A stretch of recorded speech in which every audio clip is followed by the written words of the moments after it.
Pi mas, kabari masih bertahan di murai batu atau sudah beralih profesi?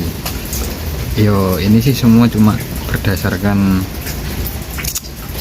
sepengetahuan saya gitu. Jadi jangan baper dan jangan dipikir terlalu serius lah, apalagi sekarang kondisinya juga murai batu ini lagi ya bisa dibilang tidak seperti dulu lah kondisinya. Di satu sisi harga jualnya juga lagi jeblok gitu kan. Nah, di sini saya akan menjelaskan tentang beberapa yang mungkin di luar sana banyak yang sudah membahas. Cuma kan itu berdasarkan persepsi dan pengalaman masing-masing lah. Saya sendiri juga punya opini gitu kan. Nah, ini kalau opini saya gitu kan. Kenapa kok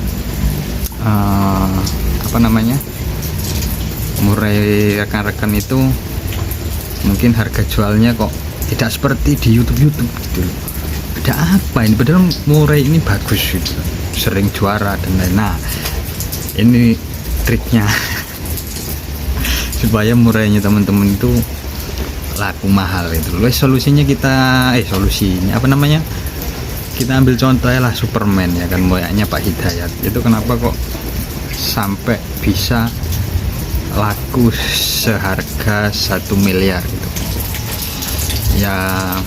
Ada beberapa faktor sih gitu loh. Kalau kita lihat kualitas burungnya ya bagus sih, memang itu bagus dan istimewa sih memang udah.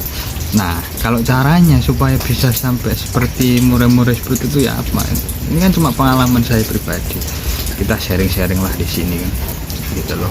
Karena saya sendiri juga bukan orang yang punya nama besar di dunia burung gitu kan. Saya juga masih kemarin sore, cuma kan kok kayaknya apa ya, di luar itu adanya itu cara mencetak burung juara, cara mencetak burung biar gacor. Nah, tapi nggak dijelaskan caranya itu gimana, apa step by stepnya gitu loh.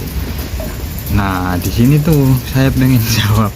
Tuh, yang pertama, kalau pengen muraimu laku mahal itu udah jelas burungmu harus istimewa dulu. Udah paling nggak minimal sering lah main di event-event latber. Itu step pertama, itu harus main di latber, itu harus. Terus yang kedua apa? Yang kedua itu yang paling penting bagi saya sih, kamu harus berani main di event-event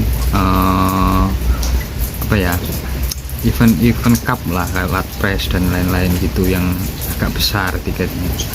Terus setelah itu, nah ada lagi yang ketiga, itu kamu harus punya koneksi. Nah, karena apa? Orang-orang yang mau beli burung kita dengan harga fantastis itu ya cuma orang-orang golongan-golongan tertentu gitu loh. Nah, kalau kita nggak punya link, ibaratnya kan kita nggak punya koneksi ke orang-orang itu, ya gimana gitu loh. Yang ada justru kita kena, ibaratnya itu biasanya kalau saya kena makelarnya untuk orang-orang seperti itu. Ibaratnya ada si A yang kenal sama pemain burung bagus gitu kan. Nah, karena kita nggak punya relasi ke orang itu, akhirnya ada beberapa orang itu yang nyari latberan gitu loh.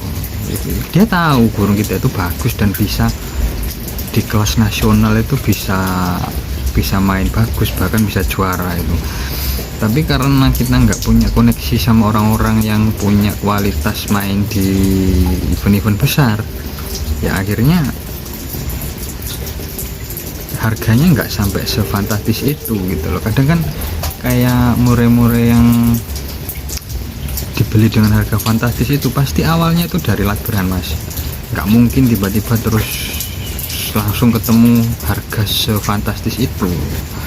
Jadi ya ada step by stepnya gitu loh. Kalau pengen muraimu laku mahal, upgrade lah koneksimu, itu udah harus pasti. Kalau koneksimu itu orang-orang pemain murai yang benar-benar pemain murai, yang orang-orang yang pemain yang kalau artinya kita pemain lapangan ya, bukan belante gitu kan, itu pasti muraimu juga mahal gitu.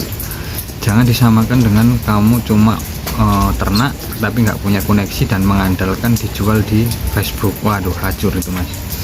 Wis jangan, kalau itu jangan harap muraimu laku mahal, karena sekarang 500.000 itu udah dapat murai. jangan. Kalau tujuanmu pengen laku mahal, setidaknya kita harus punya koneksi untuk orang-orang yang main di event-event besar gitu. Ya mungkin itu sih kalau pandangan saya kenapa Superman, Ohara, terus kayak apa ya, ya Lawu dan lain-lain itu, karena yang pertama yang punya sebelum dibeli dengan harga tinggi itu dia punya relasi. Mungkin kalau sekarang bisa kebantu relasi itu dengan teman-teman bisa mendokumentasikan saat di lapangan. Misalnya teman-teman main di Ladber terus divideokan, diupload di YouTube. Mungkin orang-orang di luar sana yang punya, yang mania memang pemain burung murai untuk lomba event-event besar itu pasti bisa melihat. Jadi masih bisa kebantu kalau pengen murai laku mahal. Jadi mungkin itu pengetahuan saya, di bisa nggak bisa dibenarkan, nggak bisa disalahkan, ya ini cuma opini aja sih gitu ya teman-teman ya. Tetap semangat main murainya. Jangan patah semangat meskipun harganya tidak baik-baik saja. Oke, salam sehat buat rekan-rekan semua.